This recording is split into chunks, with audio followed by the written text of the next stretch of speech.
नमस्कार मित्रांनो, shear स्ट्रेंथच्या calculation मध्ये इफेक्टिव्ह स्ट्रेस, टोटल स्ट्रेस आणि न्यूट्रल स्ट्रेस यांच्याबद्दल आपल्याला कॅल्क्युलेशन्स करणं गरजेचं आहे.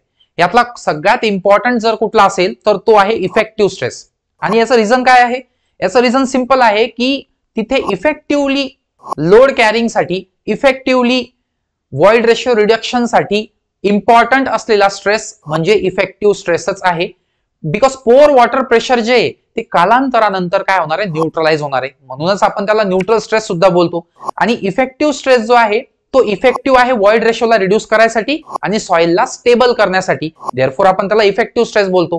हे इफेक्टिव्ह स्ट्रेस आणि पोअर वॉटर प्रेशर मिळून जितका स्ट्रेस सॉइल सहन करू शकते that is called as the total stress. So basically total stress हा जो आहे तो पोअर वॉटर प्रेशर कन्सिडर करून आहे आणि पोअर वॉटर प्रेशर बेभरोशाचा आहे, म्हणून इफेक्टिव्ह स्ट्रेस